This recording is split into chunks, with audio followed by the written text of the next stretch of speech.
Halo, selamat siang menjelang sore teman-teman. Pada pertemuan kali ini saya akan membahas tentang soal-soal yang sudah saya berikan pada pertemuan sebelumnya, yaitu menyangkut requirement life cycle management. Ya. Dan pada pertemuan kali ini kita akan membahas berapa soal nih? Ada sekitar 5 soal ya teman-teman. Yang pertama, terdapat 2 contoh penerapan traceability yang sudah dilakukan dari zaman sebelum komputer marak dipergunakan seperti sekarang.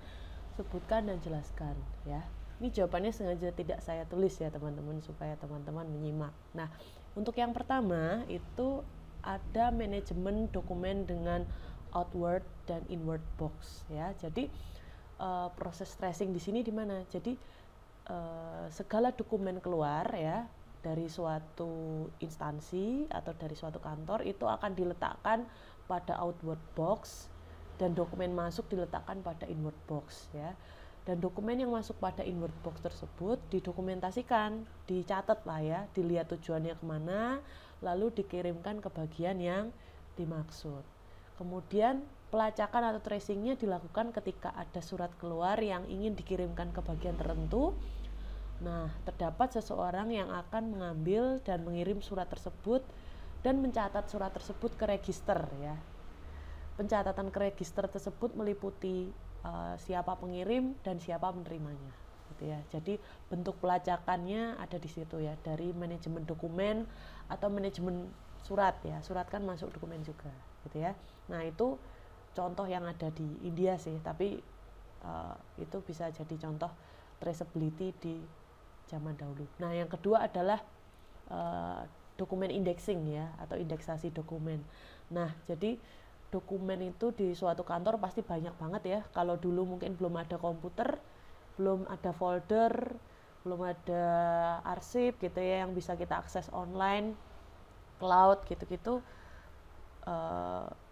Nge-save-nya ya pakai laci ya. Nah, di laci, di box-box dokumen tersebut ada entah alfabetnya, entah tahunnya, entah hurufnya gitu ya. Nah, itu digunakan untuk mempermudah pelacakan dokumen. Nah, itu untuk yang nomor 1 teman-teman ya. Nah, jawabannya bukan harus sesuai, maksudnya harus plek dengan apa yang saya omongkan. Tapi kalau misalnya sudah sesuai intinya, saya anggap betul gitu ya teman-teman.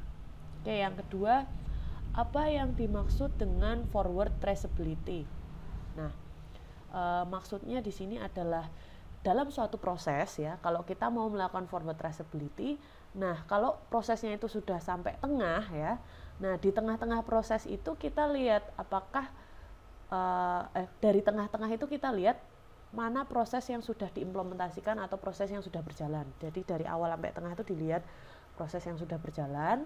Nah, dari yang sudah berjalan ini kita lihat apakah ada yang perlu ditingkatkan ataukah sudah terpenuhi atau belum kebutuhannya kayak gitu. Nah, pada bisnis traceability itu bisa dilihat dari kebutuhan bisnis di awal ya teman-teman ya. Misalnya ada kebutuhan bisnis 1 gitu ya.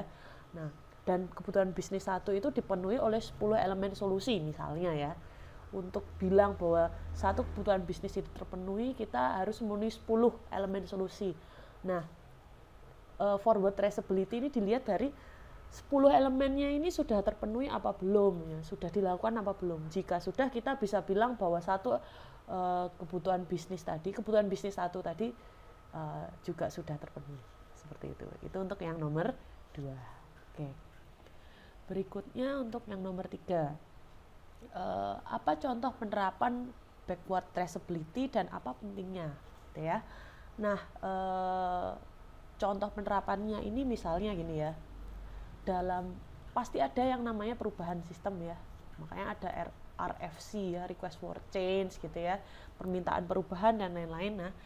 Nah, jika suatu saat terjadi perubahan pada suatu bagian ya, satu bagian saja, atau misalnya satu field dalam suatu table. Nah, sebelum melakukan perubahan dalam satu field atau satu kolom dalam table tersebut ya, kita harus ngecek ke belakangnya apakah field tersebut atau kolom tersebut itu nyambung ke tabel-tabel lainnya atau ke sistem-sistem lainnya gitu ya. Jadi kita harus ngecek bagaimana perubahan tersebut akan berpengaruh atau berdampak pada requirement lainnya pada keseluruhan sistem sebelum melakukan perubahan gitu ya. Terus apa pentingnya? Hal ini sangat penting karena jika melakukan perubahan tanpa melakukan backward traceability, padahal kemungkinan ada koneksi satu sama lain ya, ada hubungan satu sama lain, berkaitan satu sama lain. Nah, perubahan tersebut bisa aja loh, belum tentu menimbulkan ya, tapi bisa saja berisiko mengakibatkan masalah pada sistem lain yang terkait. Misalnya perubahan pada sistem A, di A nggak masalah, tapi itu ngait ke sistem Z gitu. Z jadi error kayak gitu. Itu bisa saja terjadi gitu ya. Nah, backward traceability ini harus menjadi pendekatan yang sistematis untuk mengelola hubungan antara requirement ya. Dan teknik yang paling sederhana yang dapat kita lakukan adalah dengan RTT ya. RTT nanti akan kita bahas pada nomor berikutnya. Oke, berikutnya adalah soal nomor 4. Sebutkan dan jelaskan jenis traceability relationship ya.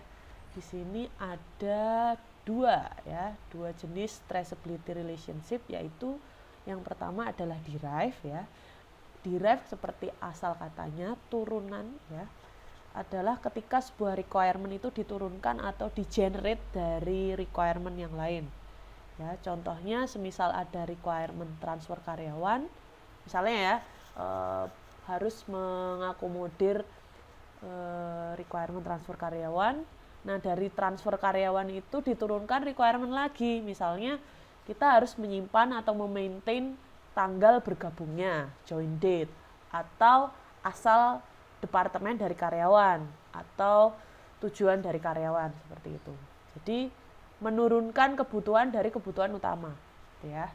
Terus yang kedua, traceability relationship berikutnya adalah depends ya. Itu terjadi ketika penyelesaian suatu requirement bergantung pada requirement lainnya.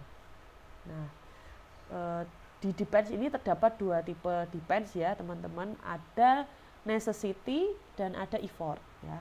Necessity ini misalkan ketika penyelesaian suatu requirement hanya bisa dilakukan ketika requirement yang lain sudah selesai ya. Jadi misalnya untuk kasus transfer karyawan tadi, misalnya kita nggak punya data lokasi transfer ya kita nggak bisa memenuhi kebutuhan untuk memenuhi data transfer karyawan karena salah satu datanya nggak ada gitu ya, kayak gitu. Terus yang berikutnya adalah effort ya.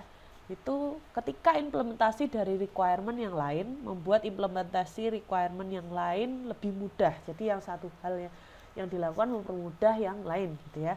Jadi misalnya ini kalau kamu pengen ngubah style font dari suatu halaman ya, bisa aja kamu ubah stylenya per halaman ya. Ini kalau di web page gitu ya.